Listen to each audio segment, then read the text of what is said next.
saat ini kesempatan yang diberikan kepada saya. Mari sebelum mulai kita akan berdoa. Tuhan, kami bersyukur untuk pagi hari ini, Tuhan. Kalau Engkau sendiri yang sudah hadir di dalam Zoom kami, Tuhan. Mari Engkau sendiri yang menumpahkan tangan-Mu atas kami pribadi lepas pribadi, Tuhan. Sehingga ada kekuatan-Mu mengalir di dalam diri kami, Tuhan. Kami membutuhkan Engkau, Tuhan. Kami membutuhkan kekuatan yang daripadamu, Tuhan. Di dalam Engkau ada pengharapan, di dalam Engkau, Tuhan, ada jalan keluar. Biar Engkau sendiri, Tuhan, yang terus berbicara di dalam hati kami, bahwa hanya Engkau, Yesus, yang menjamin kehidupan kami, Tuhan. Tuhan, saat ini kami minta Engkau sendiri yang akan berbicara kepada kami, urapi kami, biar kami boleh mengerti akan kebenaran firman-Mu, Tuhan. Engkau yang membuka hati rohani kami, telinga rohani kami, supaya kami mengerti akan kebenaran firman-Mu. Kami mau mendengar apa yang menjadi kehendak dan rencana-Mu dalam kehidupan kami, sehingga kami boleh dikuatkan oleh Engkau, Tuhan. Kami serahkan jam saat ini sepenuhnya ke dalam tangan-Mu. Di dalam nama Yesus kami berdoa bersyukur. Terima kasih Tuhan. Amin. Ya, terima kasih untuk saat ini. Tadi pujian yang sebab Yesus hidup ya, ada hari esok. Kita juga tahu ada jaminan di dalam Tuhan. Karena Tuhan yang hidup, maka kita akan melekat kepada Tuhan. Kita akan belajar bagaimana kita memberikan hidup kita kepada Tuhan ya. Dengan cara apa kita melekat kepada Tuhan? Yaitu kita akan belajar dengan doa yang mempertajam fokus kita kepada Allah. Ya, doa kita itu sangat mempertajam kita kepada Allah. Kita tahu bahwa Allah itu besar dan mengherankan. Lalu apa yang Allah inginkan supaya kita dapat mengalami dan merasakan bahwa Allah itu besar dan mengherankan? Kita lihat dalam Yeremia 33. Yeremia 33 ayat 3 dan 6. Yeremia 33 ayat 3 dan 6. Ayat yang ketiga, berserulah kepadaku, maka aku akan menjawab engkau dan akan memberitahukan kepadamu hal-hal yang besar dan yang tak terpahami, yakni hal-hal yang tidak kau ketahui. Ayat yang keenam, sesungguhnya aku akan mendatangkan kesehatan, kesembuhan, dan aku akan menyembuhkan mereka dan akan menyingkapkan kepada mereka kesejahteraan dan keamanan yang berlimpah-limpah. Ya, firman Tuhan saat ini mendorong kita untuk kita tetap berseru kepada Tuhan dalam segala hal. Karena Tuhan sendiri yang akan memberikan kesehatan, Tuhan sendiri yang akan memberikan kesembuhan, bahkan Tuhan juga yang memberikan keamanan dan kesejahteraan kepada kita. Ya, di sini di dalam firman ini berkatakan, berserulah kepadaku, aku akan memberitakan, supaya kita berseru. Apa arti kita berseru itu sama dengan doa ya. Jadi kalau kita berseru-seru kepada Tuhan, sama kita kalau kita berdoa kepada Tuhan, melekat kepada Tuhan. Sedangkan doa itu sendiri adalah cara untuk kita berkomunikasi dengan Allah. Allah sendiri telah berjanji, apabila kita berseru kepadanya, Dia akan menjawab. Karena itu, apapun keadaan kita saat ini, pergumulan apapun yang sedang kita hadapi, mari kita arahkan pandangan kita kepada Tuhan. Karena Tuhan adalah sumber kebenaran dan sumber pengharapan kita. Kemudian, mintalah hikmat dari Tuhan. Tuhan akan memberikan apa yang kita butuhkan untuk menyelesaikan setiap masalah yang kita hadapi. Dengan syarat ya, kita harus ada ketaatan di dalam diri kita, ada kedekatan kita kepada Tuhan. Jadi kalau kita ingin mengalami pertolongan dengan Tuhan, kita harus taat kepada kebenaran firman Tuhan, taat kepada kehendak Tuhan, dan kita juga melekat kepadanya. Kita harus hidup dekat dengan Tuhan.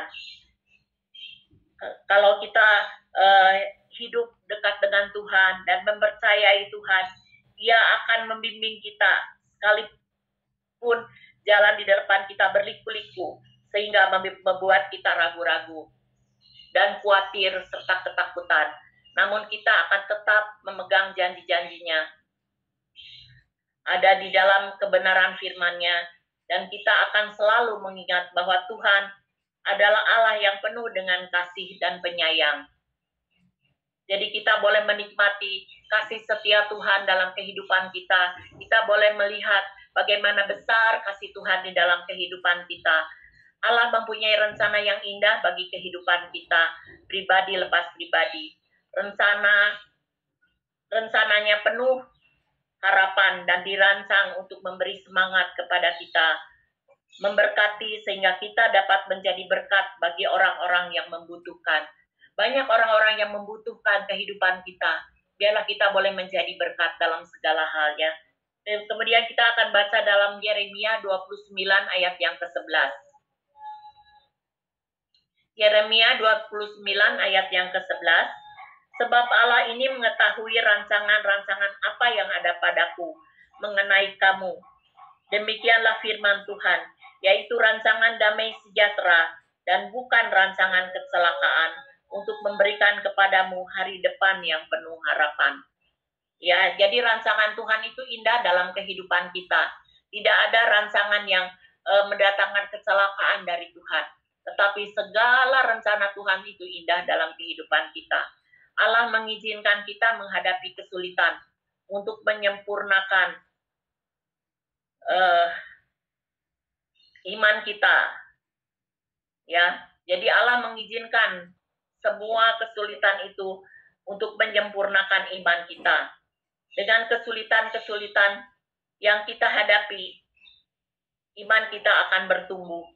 Pencobaan-pencobaan yang kita hadapi memberikan kesempatan emas kepada kita untuk menyatakan ketergantungan kita kepada Tuhan. Kita tidak dapat memakai kekuatan kita sendiri. Jadi ketika badai apapun yang datang, kita akan melekat kepada Tuhan, karena Tuhan adalah yang menjadi kekuatan kita, dan kita harus terus bergantung kepada Tuhan dalam segala hal. Ketika kita akan memenangkan setiap peperangan dengan merendahkan diri kita di hadapan Tuhan, berseru kepadanya, kita membutuhkan Tuhan senantiasa. Kita akan baca kembali dalam 1 Petrus 5 ayat 6. 1 Petrus 5 ayat 6. Karena itu rendahkanlah dirimu di bawah tangan Tuhan yang kuat, supaya kamu ditinggikannya pada waktunya. Ya, jadi kita benar-benar harus merendahkan diri di hadapan Tuhan, supaya Tuhan meninggikan kita. Kita itu sungguh membutuhkan Tuhan dalam kehidupan kita. Kita tidak bisa memakai kekuatan kita sendiri. Hanya ada satu cara untuk melakukan hal ini, yaitu melalui doa. Penting sekali bagi kita juga untuk memiliki gambaran yang benar tentang Tuhan kita, sehingga kita dapat menemukan tentang kebenaran yang lebih dalam. Doa juga adalah tempat Roh Allah mengajar kepada kita. Ketika kita melekat kepada Tuhan, ketika kita belajar mengenai Roh Kudus itu akan mengajar kepada kita bagaimana cara kita hidup, apa yang harus kita lakukan. Roh Kudus itu akan memimpin kita sehingga kita tidak salah di dalam berjalan, tidak salah di dalam menghadapi apapun, tetapi Dia akan menuntun kita langkah demi langkah. Doa juga adalah tempat Roh Allah mengajar kepada kita. Jadi jangan pernah kita meninggalkan Roh Allah, karena Roh Allah yang akan mengajar kita bagaimana menerapkan kebenaran Tuhan Allah kita dalam kehidupan kita. Doa sangat penting bagi setiap aspek kehidupan kita. Kita harus memiliki pengertian yang mendalam tentang kemampuan dan kedaulatan Tuhan kita. Kita harus tahu benar bahwa apa yang dijanjikan Tuhan itu pasti terjadi. Kita harus melihat Tuhan sebagai Tuhan yang setia selama-lamanya. Dalam Ulangan 32 ayat 3 dan 4, Ulangan 32 ayat 3 dan 4 mengatakan, sebab nama Tuhan akan kuserukan, berilah hormat kepada Allah kita, gunung batu yang pekerjaannya sempurna, karena segala jalannya adil, Allah yang setia dengan tiada kecurangan, dan adil dan benar Dia. Kita juga harus melihat Allah sebagai Allah yang Maha Kuasa. Allah itu berdaulat atas segala sesuatu. Dia tahu semua yang kita hadapi dengan hikmat-Nya yang tidak terbatas. Allah melihat penderitaan dan pencobaan yang kita alami. Pada saat kita datang kepadanya untuk meminta pertolongan, Allah menggunakan setiap pencobaan yang kita alami untuk mengajar kepada kita. Banyak pengertian, mengajar kepada kita lebih banyak mengerti tentang kesetiaan dan kasih-Nya yang tanpa batas dan tanpa pamrih. Kita yang harus melihat Allah sebagai Allah yang memerintah di atas segala sesuatu. Ada saat-saat ketika kita merasa bahwa keadaan kita berada dalam tangan orang lain. Akibatnya kita tergoda untuk marah atau menjadi takut, ingin melarikan diri dari kenyataan dan kesulitan yang kita hadapi. Melarikan diri itu adalah hal yang salah. Bahkan sebaliknya, kita harus duduk diam di bawah kaki Tuhan. Jadi ketika kita ada masalah, kita itu harus duduk diam di kaki Tuhan. Jangan pernah kita lari dari kenyataan, lari daripada Tuhan. Tetapi duduk diam dengan di bawah kaki Tuhan, itu adalah jalan keluar yang terbaik bagi kita. Kemudian dalam Mazmur 107 juga dikatakan, Mazmur 107 ayat 6 dikatakan, maka berseru-serulah mereka kepada Tuhan dalam kesesakan mereka, dan dilepaskannya mereka dari kecemasan mereka. Kemudian ayat yang ke-13, maka berseru-serulah mereka kepada Tuhan dengan kesesakan mereka, dan diselamatkannya lah mereka dari kecemasan mereka. Ayat yang ke-28 mengatakan, maka berseru-serulah mereka kepada Tuhan dalam kesesakan mereka, dan dikeluarkannya mereka dari kecemasan mereka. Jadi ketika persoalan ada, persoalan datang menghadap kita, biarlah kita tetap berseru-seru kepada Tuhan. Karena di dalam setiap firman itu dikatakan, berseru-serulah kepada Tuhan, maka Tuhan memberikan jalan keluar. Maka Tuhan menghilangkan segala kecemasan. Maka Tuhan memberikan keamanan di dalam kehidupan kita. Perkara yang benar yang harus kita lakukan di dalam menghadapi kenyataan hidup kita ini adalah berpaling kepada Allah, melihat kesetiaan-Nya dalam hidup kita, dan terus bergantung kepadanya. Sekalipun badai pencobaan datang menerpa kita dengan begitu keras, kita tidak akan pernah berpaling dari kasih setia-Nya. Bahkan kita akan berjalan dari belajar, kita akan belajar dari Mazmur yang tadi telah kita baca. Berseru-seru pada Tuhan, Tuhan melepaskan dari kecemasan. Kita diselamatkan dari kecemasan dan dikeluarkannya kita dari kecemasan. Jadi kita akan dilepaskan dari segalanya bila kita berseru-seru kepada Tuhan. Jadi jangan pernah kita tidak berseru kepada Tuhan. Masalah apapun yang sedang menerpa kita, kita akan datang kepada Tuhan, kita akan berseru kepada Tuhan. Karena pertolongan itu hanya dari Tuhan. Dan Tuhan yang mendengar setiap seruan kita. Perkara yang benar yang harus kita lakukan di dalam menghadapi kenyataan hidup kita ini, ialah berpaling kepada Allah, melihat kesetiaan-Nya dalam hidup kita, dan terus bergantung kepadanya. Sekalipun badai pencobaan datang menerpa kita dengan begitu keras, kita tidak akan pernah tergoyahkan dari kasih dan setia-Nya. Pandangan kita kepada Allah akan mempengaruhi 3 aspek kehidupan kita. Yang pertama, permintaan kita kepada Tuhan. Ingatlah bahwa Tuhan itu Maha Kuasa. Ia mengasihi kita dengan kasih yang kekal, tanpa syarat. Kita dapat mendekati tahtanya tanpa batas. Dengan segenap hati kita, dengan menyampaikan semua isi hati kita, dengan permohonan kita kepadanya. Karena Ia telah berjanji untuk mendengarkan doa kita dan memenuhi apa yang paling kita butuhkan. Melihat kasih karunia Tuhan. Jika kita membutuhkan semangat, Tuhan akan memberikannya. Jika kita membutuhkan hikmat, Tuhan juga akan memberikan hikmat kepada kita. Jika kita berada dalam bahaya, Dia juga akan melindungi kita dengan tangannya yang penuh kuasa. Tidak ada seorang pun dan tidak ada hal apapun yang lebih daripada Tuhan, Juru Selamat kita. Berdoalah kepadanya, carilah perlindungannya.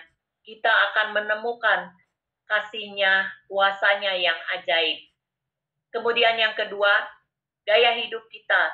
Kalau kita memahami Tuhan, tahu bagaimana Tuhan mengasihi kita, sebab kita tahu kita adalah anak-Nya yang sangat dikasihinya, maka gaya hidup kita tidak akan lagi berpusat kepada kesenangan duniawi.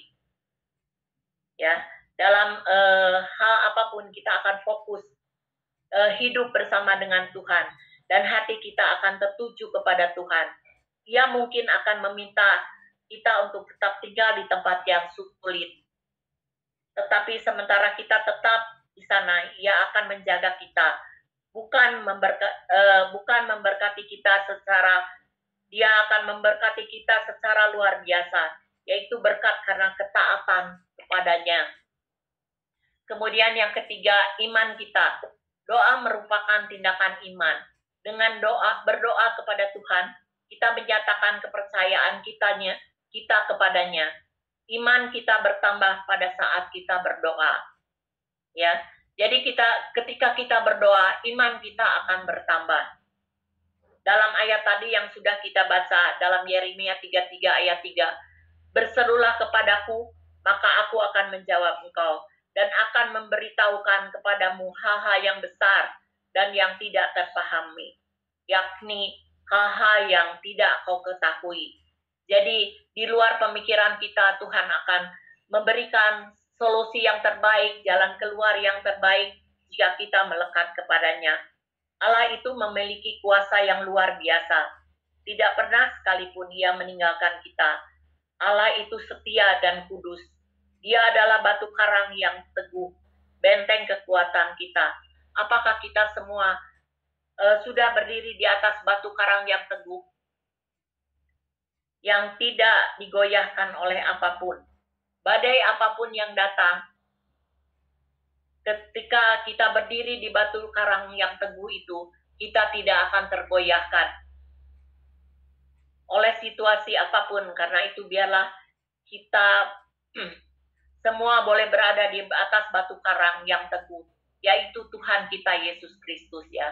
Batu karang yang teguh itu tidak terbawa oleh arus apapun. Batu karang itu tetap berdiri teguh. Badai apapun yang menerpa, dia akan tetap tidak tergoyahkan. Karena itu biarlah kita tetap tinggal di atas batu karang yang teguh, yaitu Tuhan kita Yesus Kristus sebagai batu karang kita yang teguh. Sehingga kita boleh mempunyai kekuatan untuk tetap bertahan di dalam menghadapi situasi seperti apapun. Tuhan Yesus dapat memenuhi semua harapan kita. Dia dapat membuat kita berhasil. Tanggapan apapun yang kita hadapi, tantangan apapun yang kita hadapi, Tuhan telah berjanji untuk memberikan kemenangan dan keberhasilan kepada kita. Apabila kita mempercayakan segala sesuatu kepada Tuhan. Jadi kuncinya adalah mempercayakan segala sesuatu kepada Tuhan. Jangan pernah pakai pikiran kita sendiri, jangan pernah pakai kekuatan kita sendiri. Karena itu, jangan menyerah. Ketika pencobaan datang dan mengancam kita, biarlah kita berseru kepadanya, serta mengandalkan Tuhan, supaya Ia membangun tembok-tembok perlindungan di sekeliling hidup kita, sehingga dalam segala situasi kita akan selalu mendapat kemenangan daripadanya. Pada zaman Perjanjian Lama dipelajari mengenai tembok-tembok kota. Tembok-tembok kota itu memberi perlindungan dari serangan-serangan musuh. Tembok-tembok kota itu yang memberi jaminan keamanan. Kalau tembok kita rusak atau hancur, maka kita itu mudah diserang oleh musuh. Karena itu, saudara-saudara yang kasih, kita harus mempunyai tembok perlindungan yang kuat dan kokoh. Sehingga ketika musuh datang menyerang, tembok ini akan tetap berdiri dengan teguh, tidak dapat digoyahkan, apalagi dihancurkan oleh musuh. karena benteng pertahanan kita itu yang kuat. Sudahkah kita mempunyai tembok perlindungan yang kokoh? Ya, tembok perlindungan yang kokoh itu bisa kita bentuk dari kebenaran firman Tuhan, dari kedekatan kita kepada Tuhan, dari kita mempercayai Tuhan. Tembok itu akan muncul di dalam kehidupan kita, sehingga ketika badai itu datang, kita akan tetap berdiri kokoh bersama dengan Tuhan kita, karena ada benteng perlindungan di dalam kehidupan kita, sehingga ketika musuh datang menyerang, tembok itu dapat menjadi pertahanan. Karena itu kita harus benar-benar menjaga tembok pertahanan itu. Kalau tembok pertahanan itu menjadi rusak dan hancur, kita tidak akan dapat bertahan. Akhirnya kita dapat dikalahkan oleh musuh. Tembok-tembok pertahanan kita yang kuat hanya dapat dibuat oleh iman yang teguh, doa yang tak berkeputusan, serta firman Tuhan yang setiap saat kita pelajari dan merenungkannya siang dan malam, sehingga firman itu boleh menjadi rema dalam kehidupan kita. Ketika serangan itu datang, firman Tuhan itu akan muncul untuk menyerang musuh sebagai tembakan-tembakan yang dapat mengalahkan musuh, sehingga kita dapat berdiri teguh, tidak dapat digoyahkan oleh situasi dan masalah apapun. Karena itu, Tuhan mau agar kita boleh dengan sungguh-sungguh mengikut Tuhan dengan motivasi yang benar dan dengan motivasi yang murni. Karena kita menyadari bahwa kita sudah ditebus dengan harga yang mahal. Ya, seperti darah Yesus itu yang telah menebus kita. Dalam 1 Petrus 2 ayat 9, 1 Petrus 2 ayat 9 dikatakan, tetapi kamulah bangsa yang terpilih, imamat yang rajani, bangsa yang kudus, umat kepunyaan Allah sendiri, supaya kamu memberitakan perbuatan-perbuatan yang besar dari Dia yang telah memanggil kamu keluar dari kegelapan kepada terangnya yang ajaib. Kita sudah dipilih dari dunia, supaya kita menjadi milik Allah sepenuhnya, untuk menjadi bangsa yang kudus. Kalau hidup kita sudah dipilih oleh Allah, kita sudah mutlak menjadi milik Allah. Karena itu kita berhak mengikut Tuhan 100%, bukan 50% atau 75%, tapi kita akan menyerahkan hidup kita sepenuhnya kepada Tuhan.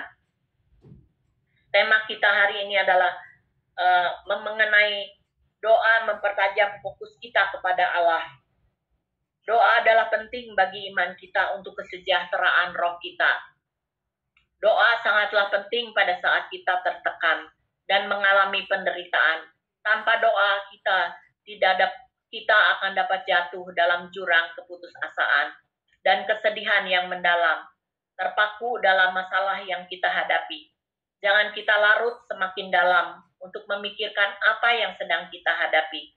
Kalau kita terus memikirkan apa yang sedang terjadi dalam kehidupan kita, iblis semakin senang dan terus menekan kita dengan segala intimidasi. Karena itu di dalam keterpurukan kita akan segera bangkit.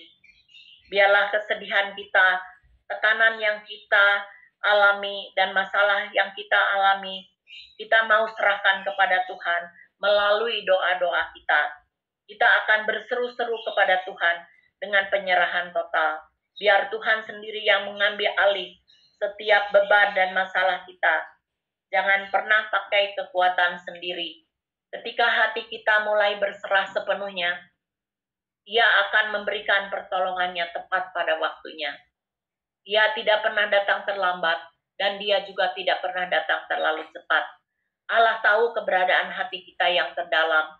Allah tahu apa yang kita butuhkan. Biarlah kita boleh mempunyai keberanian untuk menghadapi setiap kesulitan dan tantangan dengan mengarahkan pandangan kita hanya kepada Tuhan kita yang hidup dan Allah yang mempedulikan kita. Apapun masalah dan ganjalan yang kita hadapi, Tuhan selalu bersama dengan kita. Kita tidak pernah menghadapi masalah kita sendiri, dengan syarat apabila kita menyerahkan hidup kita sepenuhnya dan berserah juga kepadanya tanpa batas, yaitu menyerah total. Bila kita sudah menyerahkan semuanya pada Tuhan, Tuhan yang bertanggung jawab atas hidup kita. Tuhan akan melindungi kita dan memberikan kepada kita kemampuan untuk melakukan segala perkara bersama dengan Dia. Tuhan juga akan memimpin perjalanan hidup kita langkah demi langkah. Tuhan memberikan pertolongan tepat pada waktunya. Saat kita sangat membutuhkan pertolongannya, Tuhan akan datang menolong kita. Karena itu, jangan kita ragu-ragu di dalam mengikut Tuhan. Teguhkan iman kita dan yakin serta percaya bahwa Allah senantiasa melihat keberadaan kita. Fokuskan pandangan kita hanya kepada Tuhan. Karenanya Tuhan yang sanggup menolong kita dengan situasi dan keadaan seperti apapun. Manusia sangat terbatas. Kuasa Tuhan tidak terbatas. Memang kehidupan kita tidak akan pernah luput dari permasalahan. Tapi yang harus kita ingat, jangan sampai masalah itu menjadikan kita mundur atau menjauh dari Tuhan. Semakin kita menghadapi banyak masalah, biarlah kita boleh semakin melekat kepadanya, sehingga kita tetap kuat. Melalui setiap masalah, kita dapat melihat bagaimana kasih setia Tuhan yang tidak pernah berubah, dulu, sekarang, sampai selama-lamanya. Karena itu kita akan melihat apa yang sedang kita hadapi tidak beres. Kalau kehidupan kita terasa sedang diputar balikan, ingatlah bahwa masih ada seorang yang tetap mengasihi kita, yang sanggup menolong serta menyelesaikan segala masalah yang sedang kita hadapi. Apabila kita saat ini sedang dicengkram oleh ketakutan, kemarahan, atau apapun yang sedang kita hadapi, jangan berkecil hati.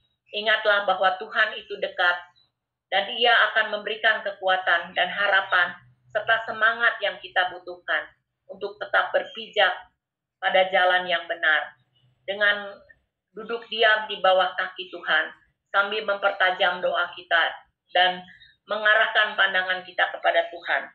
Allah yang besar, yang mengherankan itu.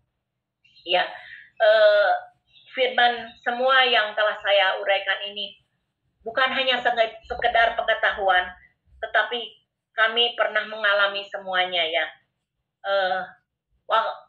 Baik sakit penyakit, baik ekonomi, baik rumah tangga, semua kami telah alami. Krisis-krisis apapun telah kami alami. Jadi apa yang saya sampaikan itu bukan hal yang kosong, tetapi kebenaran firman itu telah saya alami. Ketika kita melekat kepada Tuhan, ada selalu jalan keluar yang terbaik ya. Yang pertama pernah saya alami adalah ibu saya waktu itu dinyatakan kanker stadium 4. Kita semua bergumul berdoa, mencari jawaban dari Tuhan. Sampai Tuhan menjawab bahwa Tuhan akan memperpanjang umurnya, baru kita berhenti bergumul dengan Tuhan. Saat itu ibu saya diperpanjang sampai 16 tahun ya. Jadi ketika meninggal itu bukan karena kanker, tapi karena sakit jantung.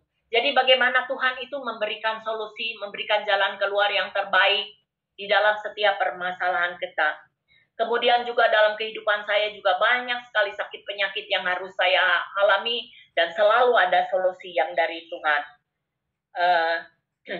Kemudian ketika saya menghadapi anak saya yang nomor 2 juga itu pernah menghadapi krisis pada saat umur 5 tahun.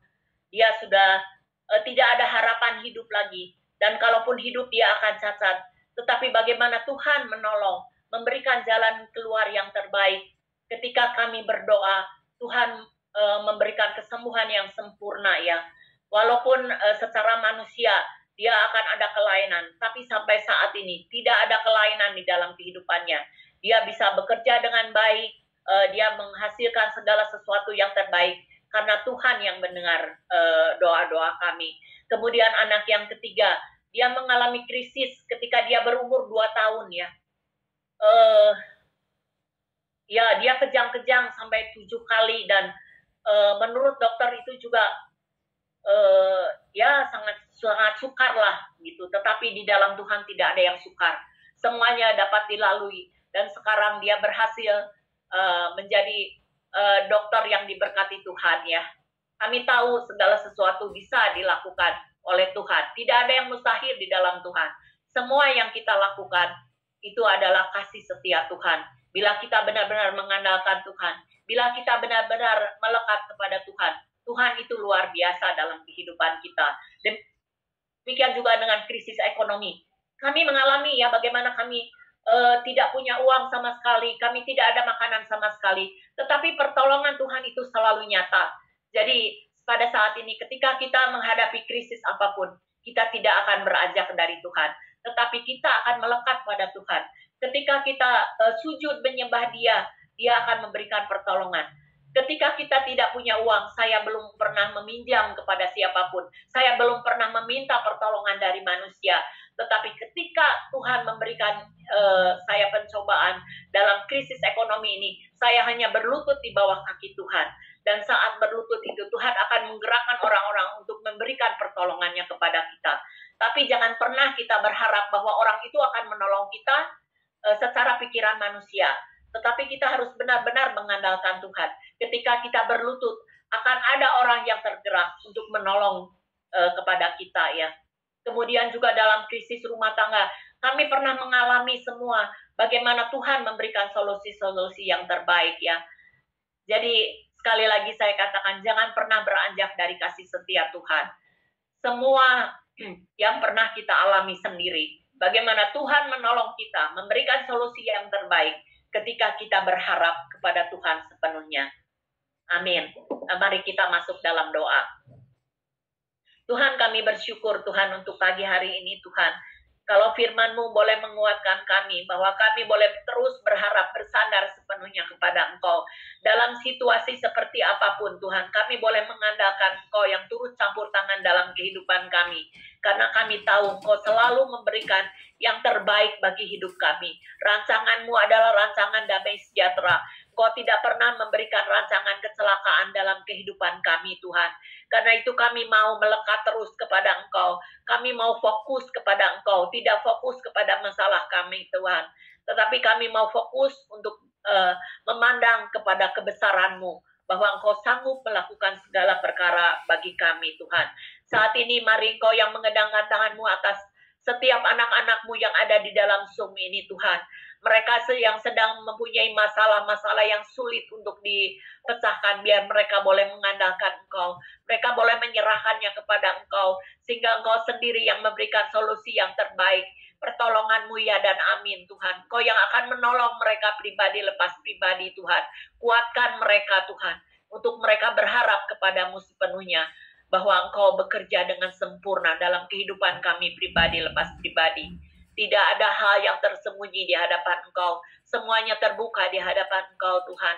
Karena itu saat ini Tuhan, biar kekuatan-Mu mengalir di dalam diri pribadi lepas pribadi Tuhan. Kekuatan untuk tetap mengikut Engkau, tetap berharap kepada Engkau, tetap mempercayai Engkau dalam segala hal. Terima kasih Tuhan untuk pagi hari ini, karena Engkau sendiri yang sudah menjamah kami, Engkau sendiri yang telah peduli kepada kami, bahkan Engkau sendiri yang sudah memberikan kekuatan kepada kami Tuhan.